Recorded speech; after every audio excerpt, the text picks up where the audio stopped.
naftanyaati akkuma gaafa dubbii qeerrooti naftanyaa hin jirre waboon lubbuu kenniti lubbuun teefaa wee akkas taati yaa ilma Muhammad suma dura baati. Waggaa dhibba guutuu yeroo dheeraa darbee dhiitamtee jibbamtee awwaalamaa turte dhiigalmaan Oromoo kan bilisa baaftee dhiigalmaan Oromoo kan bilisa baaftee lafee goota dhumeen burkitee kayyaate haati dhiiraa buusee lafa gangalattee mucaan kan inni deemu naaf gara laate jettee hin boo'inaa yoo koo ani diinaa waraanaa duubatti namnu wal wajjin qaanaa. Qabsoon inni irraa isa qaleenattaan duruu qabnaa keessa keenyaa madaa jabaadhoo Oromoo kan gammoojjifaddaa jabaadhoo Oromoo kan gammoojjifaddaa. Dungursaa bara durii inni duraan taree keessa keenya seenee nu dhaalchituu gaddaan wargar facaanaan gaddi keenya gaddaa harka ol qabaddaa qomoo wal barbaada harka ol qabaddaa qomoo wal barbaada. Biilee deemadhee aannan nyaatu dafee tasee irraan fadhu waan keessa darbee aayyoo ta'u wantu ta'u naadaa fi galaa koo jiraannaan nan nyaaddaa duunaa sadaqaa koo. Silaa waan boodaan dura qabsooti warri gincii ibidda qabsise diinatti dambidoonni riba dhorke seeratti dadarni kukuise lubbuutti dhibeeti biyyoo reegamni guddaan itti baada keessatti way aawwataa ifaan lubbuudha meeqaati. Amal godhu kunu eegee ifa baatee warreen nu jibbanis garaatu gubatee bara dheeraa kana kan nu hacuucanii nun dubbachuufillee jarreen qaanaanii maal irratti arganii nun dubbachuufillee jarreen qaanaan maal irratti arganii.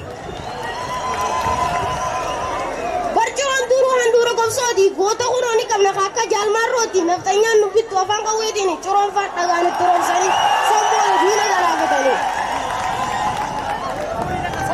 Wayyaa joormaa mannaa usi jaalate osooti irra qabsoo lafaa koo baatte maastar pilaaniidhaaf warri karoorfate silaa jarri irra waan barbaadu urkate badhaasa Oromootiif haatee suma dhaltee mangiisa qabsootiif baga keenya taate. Goota qabna kunoo khallafaa guuru akka firii paappayyee lafatti harcaasu jaarmaa matii tokkoffaan isaaniiti baqqalaa garbaatti aanaadha mararaa guddinaa Usmaayyoo Musaati jaalmarroo gobo Umar Sulaymanii.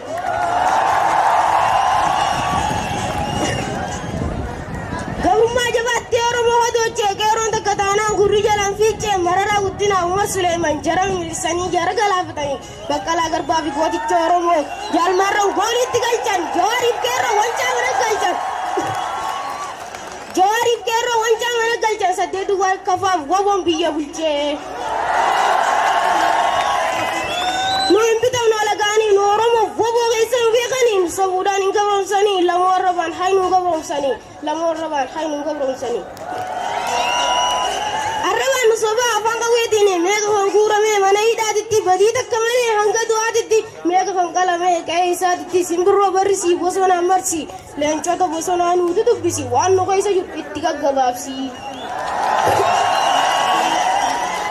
Cunqursaaf gabrummaan hedduu nu tammaattee jaarraa fi walakkaa waa hedduun raawwatee nu ajjeessan nama waan ofii gaafate keessummaan nu bulchuu yoo dunnu dhiite rakkoon karaa hundaan nutti heddummaatee waan kanaaf osoo furmaan jiraate dubbii Oromootiif garaan koona nyaate.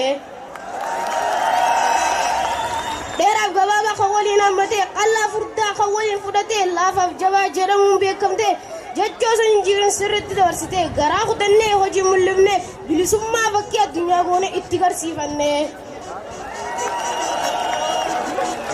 Dhagaa keessaa booktee ruruftee dibbee seetee beeloftee biyyaa baatee namaaf yaaddu akka warbaa malee warreen mataa banee.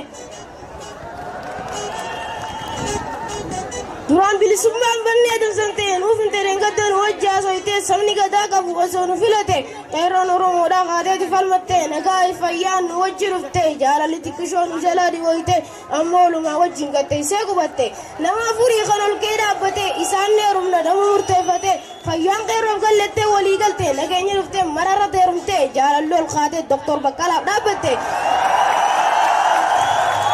Bilisummaan Jawaariif qeerroo eegeerumte aaruusi Finfinnee boolee keessa taate. Sunsuma fiddanii moggaa kaattanii ibidda fiddanii jidduun naqattanii bilisummaa fiddanii gubbaa kaattanii gabrummaa jalaa itti shiddanii bilisummaa gubbaa bilcheeffattanii bilisummaa irraa buuftanii osoo isin qabbanaan fidda arbitanii bilisummaa tan kuttanii nyaatanii. Meemara takka gabrummaa gubbaa goona gamni naftanyaa nama kudha takka gamni keenya meeqa yaalan mi'aar jaarraa fi walakkaa goolii itti galcha warra 10 takka.